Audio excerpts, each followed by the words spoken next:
It's a great question. I was asked the other day, how do you hold people accountable in a way that's effective and not standoffish or offensive or insulting, that moves people towards action, that helps them take action? What's the best way to hold people accountable in a positive way that spurs them to action and moves them to action? So, as I said before, we are the leaders, right? We set the pace of the pack. It's, our job is to serve everybody around us. So when you're self-employed, when you're a leader, you are working for your team. It's up to you to give them everything they need to be successful, the tools, training, systems, and support, and more importantly, clear direction and no uncertain terms, exactly what's expected and when.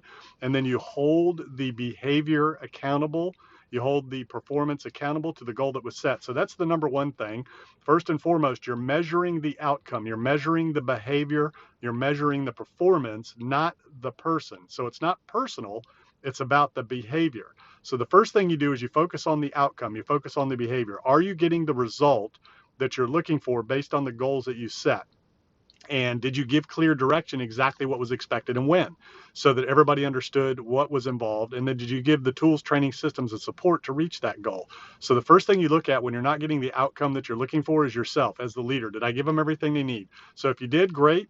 Then the problem is in the execution. So you have to sit down with that individual and you need to let them explain to you why the goal was missed, why the performance standard was not upheld. So it's a very simple conversation. You sit down and say, Joe, we laid out these goals last week. We were not able to reach the goals. What do you think happened? What do I need to give you? Well, you can even hold off on that. Just say, what do you think happened? Why did we not reach the goals that were set?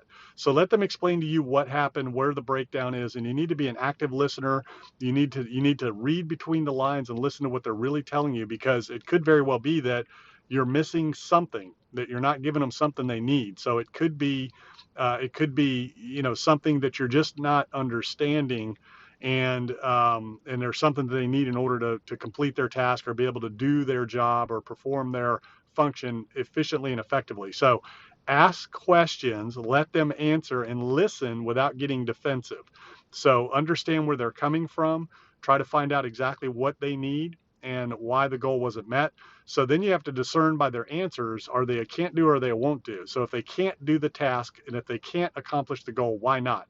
And ask them also, when you determine why not, why they can't do it, then you want to ask them, how can you get this done? Here's the goal. We needed this done by, this time. We needed these sales closed, these 10 sales closed by Friday. We didn't get there. What do you think you need to make that happen? What do you think it's going to take for you to accomplish that goal? So again, you're asking questions and you're being an active, compassionate, empathetic listener, right? So empathy, compassion, and listening, hearing them out, so that they can tell you what they think it's going to take to reach that goal and what they think is required. So you can evaluate. So if it's can't do, then you fill in the gaps with what is needed for them to do. If it's a won't do, you got to get rid of them, and you never should have hired them in the first place. So that's really what it boils down to. The way to provide effective feedback and hold people accountable is, number one, set clear expectations and no uncertain terms, exactly what's expected and when. Measure the behavior, measure the performance. It's not personal. It's not about the person. It's about the behavior. You want to praise good performance and recognize good performance, and you want to be sincere, and you want to tell them why their performance, what the impact of that performance is when they reach that goal. What is the positive outcome and effect on the organization or in the organization and everybody involved?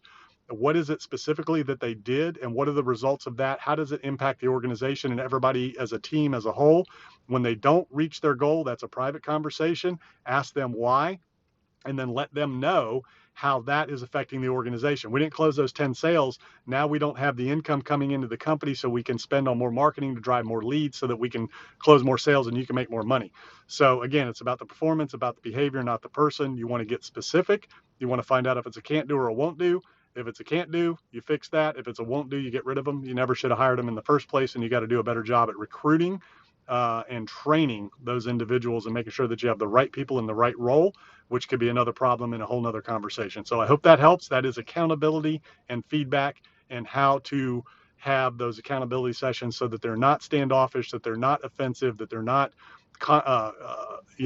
combative, or creating a situation where they're confrontational. You want them to be constructive, and you want to be empathetic, and you want to be a great listener. That's the key. Leading is listening.